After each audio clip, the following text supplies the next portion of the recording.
When presenting, style and language that you choose to connect with your audience comes through in multiple ways. For this chapter, we're going to focus on the verbal selections we make in order to develop a style and a language that connects with our audience. We have a more formal definition coming up, but I really like this one when you're talking about style. It's a reflection of your attitude and your personality. This is going to be very important so that you can connect with your audience, so they know kind of who you are, and they can gain your perspective much easier once you show your style. What we want to talk about, what is style? Choosing your words, using language, political correctiveness, and some tips that I have for you to help show your style. What is style? This is our definition of it, is the way in which people present themselves to the world. I know some of you psychology majors out there are going, oh, I know what that is. That's a mask. Well, actually, it's going to be more of your face, not necessarily a mask, because you want your authentic self in there. You want to have some of you coming through. For instance, Will Rogers, I love quoting him, and I love him because of his style that he used. When he spoke or when he wrote, he kind of had a hometown feeling, kind of a more humble, not an arrogant approach. He felt like someone you would hang out with, and he'd throw out these words of wisdom and you just kind of enjoy them. Such as, if you find yourself in a hole, the first thing is to stop digging. You know, that's just kind of good sound advice, and his style really impacted his popularity and his connection to his audience. Let's look more at what style is. Style creates a disposition. In other words, how the audience thinks and looks at you. And it is absolutely going to be influenced by your situation, your experiences, and who you are. When you are connecting with the audience, you're going to use connotative terms, which are terms that create a visual association, that are crafted to really create a visual image and allow the audience to use some of their imagination. Meanwhile, if you're using denotative meanings, what you're looking at is words that are straight from the dictionary. That when you say dog, you mean dog. Otherwise, if you're doing more connotative, the fluffy little creature that really captured my heart. That's a way of kind of drawing an image of a dog without using that dictionary term. Impression management. Now, what we are really talking about is we're trying to manage how we're coming across to the audience. And we're doing this in the verbal aspect by what words we are choosing. And you might notice this, especially on a college campus, that when you get a college professor in front of a group of seniors or a graduating class, they use bigger words. They use more words that are related to their discipline. And they do this because they want to demonstrate their knowledge. Meanwhile, you take that same professor and you take him out of that graduating class and you put him with the freshman class. Well, at this time, she needs to change how she's addressing the audience because they're not quite there yet. They don't understand, they don't have the connection. So they will present themselves differently. More of a mentor in that situation than a peer. And you really do see this when you go from undergraduate to graduate school. Wow, impression management totally changes. But we do this absolutely with our audiences, where in order to connect with them, we want to use the words that they know, use the images that they're familiar with, and draw on shared experiences. Because if we don't use those, we have a hard time really connecting with our audience. Choosing your words, first thing is do that audience analysis.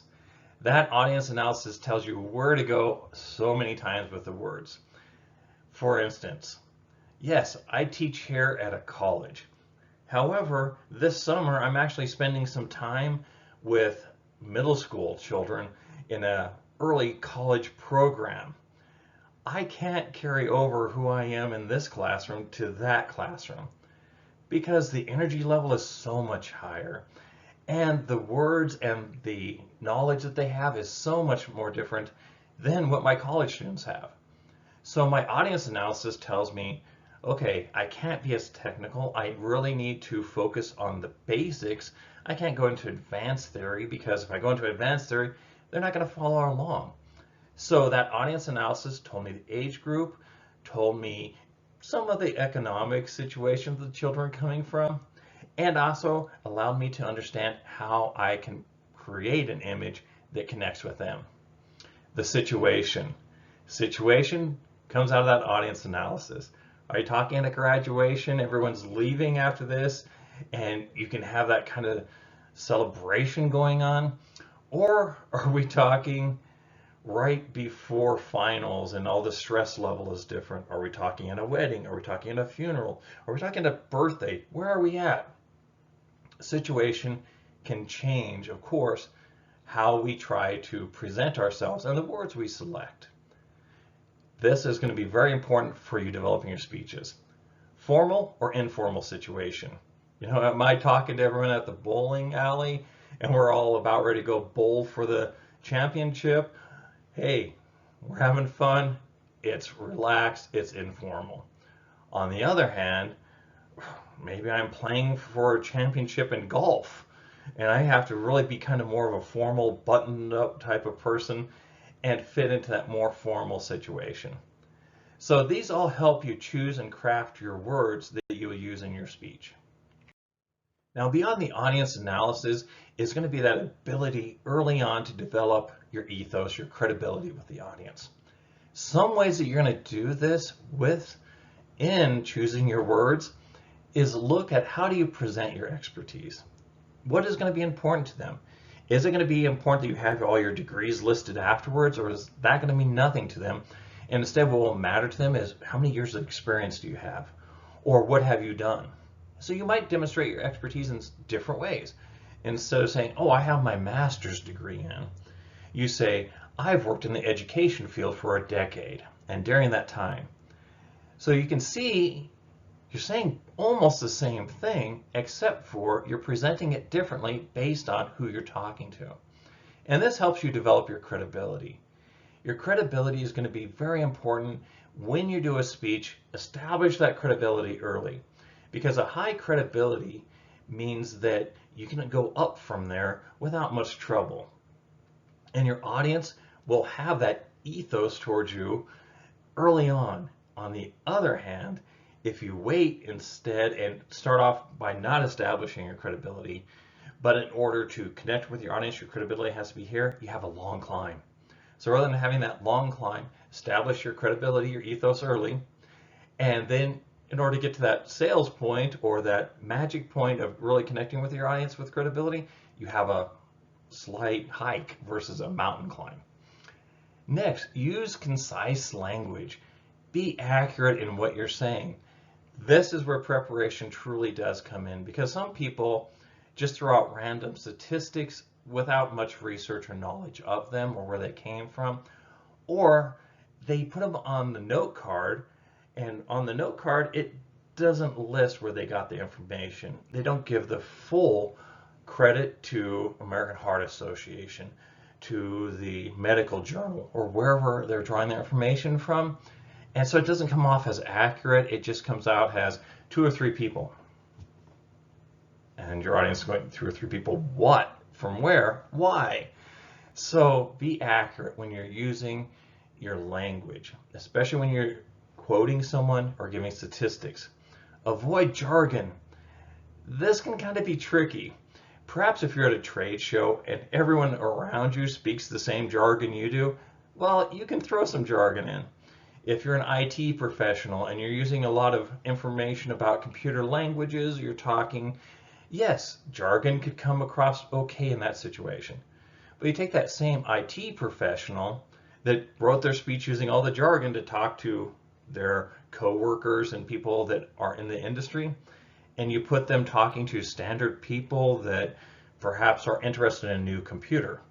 Well, you throw out all this jargon, hits them in the head. They're like confused and they don't really want the sale at that point.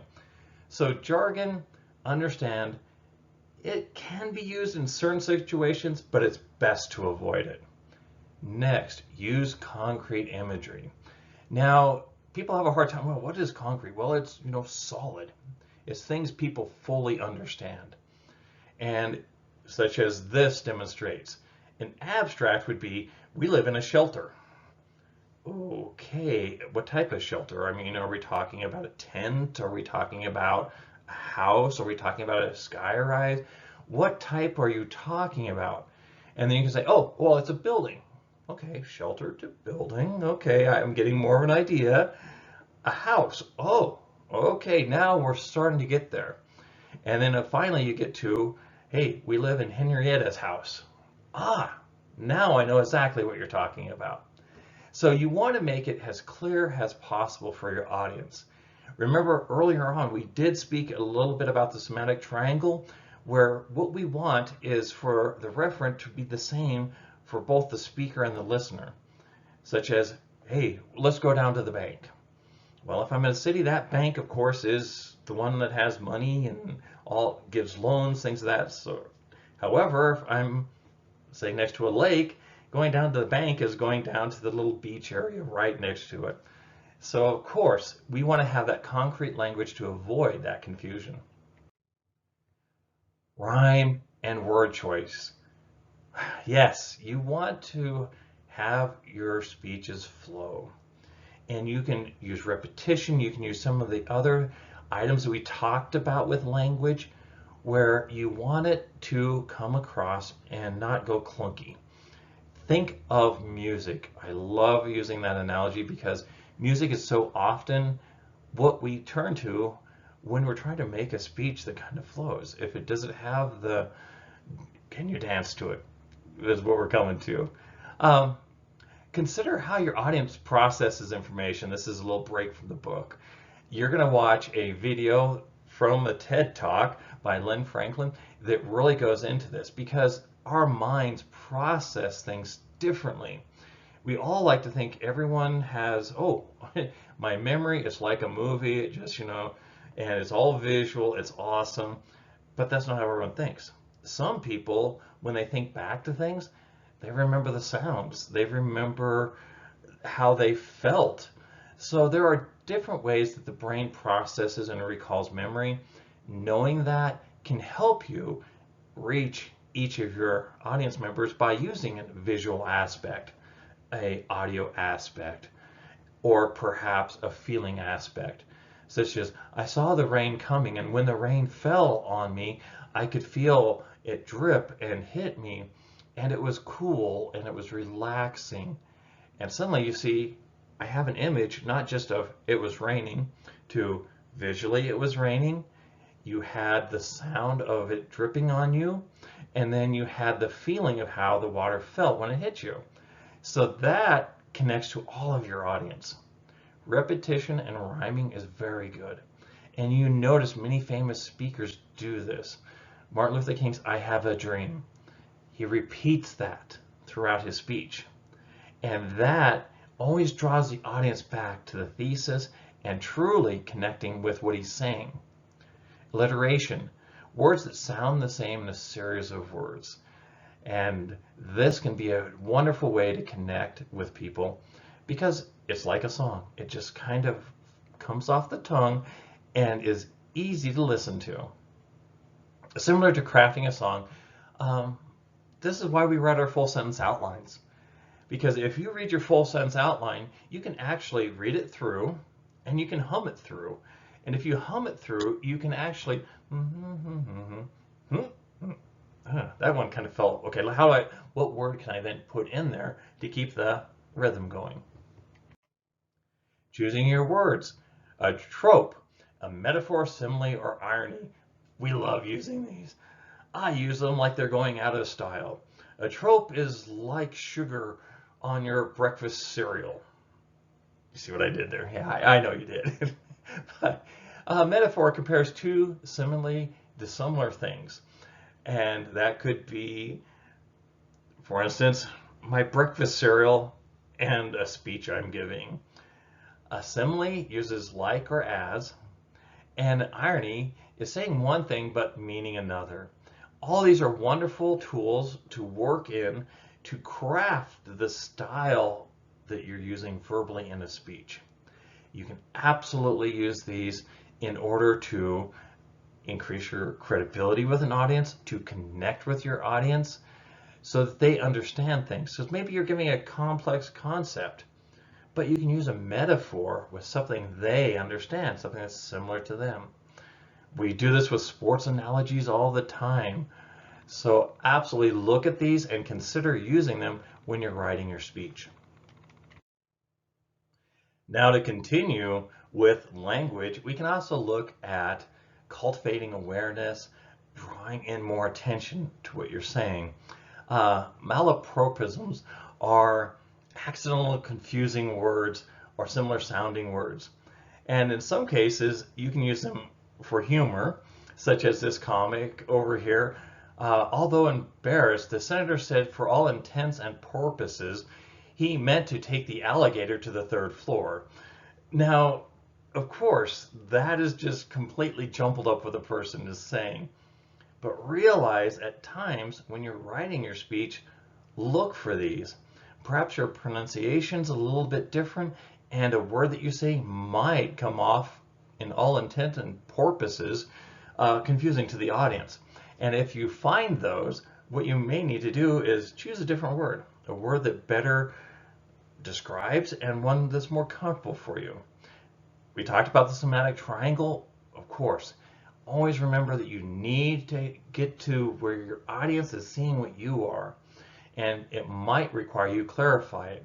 Like in just sort of saying dog, you might have to say a hot dog with chili on it or a chihuahua. Totally different things, but you say dog, it could mean both of them. Freudian slips. Watch for these. These are cases where you mean to say something and instead something else comes out. If there's one that kind of triggers you, think about autocorrect on your phone. At times, why the duck am I here? Wait, I didn't mean duck. Wait a minute. So what you might have to do is look for things that might be misunderstood, might come across as a Freudian slip or lead you to one, and you might have to change that up when you write your speech and the language you use. You want to avoid biased language and sexist language. Both of these hurt your credibility with the audience, turns off part of your audience, and is something you need to work at avoiding. Break from the book. Occurrences of bias and sexist language in ethic issues is used in propaganda. So in other words, if you're using sexist language, you're using biased language, you're using prejudice, you're going to come off not connecting with your audience, but as a propagandist or someone attempting to incite people. And this leads to, you got it, no credibility with audience, turned off audience, and you have absolutely no credibility. So avoid that absolutely all the time. Watch for slang terms that can actually have biased elements or sexist language involved. Now, this is a horrible word by many standards in the world currently. Political correctness. We don't want to be PC. Well, actually, you kind of do. And this is because PC, while it has become more of a devil term in our modern interpretation of language, used to mean manners. In other words, you want to show respect to your audience, all of your audience, not one or two members of your audience. So consider the words you use. And I know you might feel like, oh, I'm going to say what I want to say, but then you're monologuing at your audience. You're not sharing with them. You're kind of beating them down, and really, you might as well just go talk to yourself. So when you're thinking about it, political correctness is all right. Absolutely use it. Think of it more as using proper manners. Address your audience with respect and dignity and with concern for them, and you will be much more successful in public speaking. Tips. Here are some tips. Dress appropriately. I know this is going to go more into the visual aspect or nonverbal concepts we're going to talk about, but when you're choosing your words, does your apparel reflect what you're trying to say? Such as at that graduation ceremony we've talked a little bit about. You go up there and you're wearing your favorite blue jeans, a great t-shirt that you've had for years, and you just look like you really don't care. You're going to have a hard time connecting to your audience no matter what words you use. On the other hand, you come up in the cap and gown, automatically the words you use are going to fit your physical appearance. Present your best and confident self. That's why you're in this class, is because you're working on building that confidence. Public speaking is a skill, and as a skill, you can improve it. And by improving it, you gain confidence and you become your better public speaker. So when you're going up, take that breath. Breathing is always good in the speech, and go up and present your best self. Choose the words that reflect experiences and relate to the audience. Like I was mentioning with Will Rogers, he was awesome because he really had a good way of choosing the words that connected with his audience in kind of that humble, down home kind of way. And so he was very good at that. Select words that enhance the flow or rhyme of your speech. That's why you write the full sentence outline. That's why you read through it. That's why you might hum through it. These are all ways to find out to make sure it flows and comes across good to your audience. Use artful language when possible, but don't sparkle it too much. Too much glitter is too much glitter. So you want to go ahead and make it so you're using words that connect and are artful and have a purpose. Avoid jargon, bias, and sexist language, slang. Don't be afraid to be politically correct in a speech because you're going to reach more of your audience through choosing words that are non-offensive. What we talked about, what is verbal style? Choosing your words, using language, political correctness, and tips. Language is the key to the heart of people. Choose your words so that you can reach your audience.